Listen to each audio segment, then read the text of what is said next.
നീ പറടാ, എന്താ നിന്റെ പ്രശ്നം? ഇൻക്ലൂഡിങ് വർഷങ്ങൾക്ക് ശേഷം ഞാൻ പുഷ് ചെയ്തിട്ടുണ്ട്, ഞാൻ തള്ളി മറിച്ചിട്ടുണ്ട്, ഞാൻ വിഷു തൂക്കി എന്ന് പറഞ്ഞിട്ടുണ്ട്. എല്ലാം ഞാൻ പല സ്ഥലങ്ങളിലായിട്ട് ഇന്റർവ്യൂവിലടക്കം ഞാൻ പുഷ് ചെയ്തിട്ടുണ്ട്. ഈ നാട്ടിലെ പശുക്കൾക്കും കാളുകൾക്കും നിന്നെ തിരിച്ചറിയാനുള്ള ബുദ്ധി ഇല്ലാതെ പോയല്ലോ ഭൈരവാ. കാരണം വർഷങ്ങൾക്ക് ശേഷം ഹിറ്റാവുമെന്ന് എനിക്കറിയാം, പക്ഷെ എക്സലന്റ് അല്ലാന്ന് എനിക്കറിയാം. ഒന്ന് പുഷ് ചെയ്ത് കൊടുക്കണം. ഇവിടെയൊക്കെ നാണം കണ്ടത് ഞാനാണല്ലോ. നിങ്ങൾ ബേജാറാവേണ്ടിരിക്കും. ഒരു രക്ഷയില്ലെങ്കിൽ ഞാൻ കൊടുക്കത്തെ കളി കളിക്കാം. ഭ്രാന്തായിട്ടാടോ ഇതൊരുമാതിരി അതർ സൈഡ് പരിപാടി. ഇപ്പൊ എന്താ മറ്റടുത്ത പരിപാടി?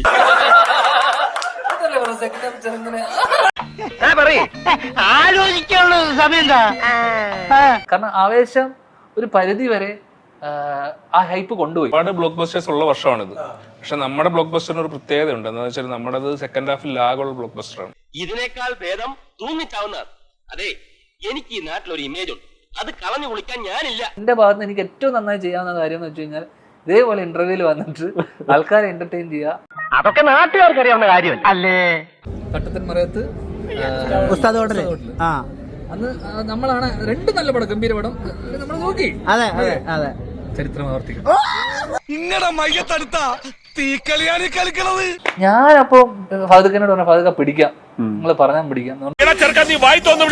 ഞാൻ പുഷ് ചെയ്തിട്ടുണ്ട്, ഞാൻ തള്ളി മറിച്ചിട്ടുണ്ട്, ഞാൻ വിഷു തൂക്കി എന്ന് പറഞ്ഞിട്ടുണ്ട്. എല്ലാം ഞാൻ പല സ്ഥലങ്ങളിലായിട്ട് ഇന്റർവ്യൂവിലടക്കം ഞാൻ പുഷ് ചെയ്തിട്ടുണ്ട്. ഇനി വണ്ടി അധികം തള്ളേണ്ടി വരില്ല ഗോപാലജി.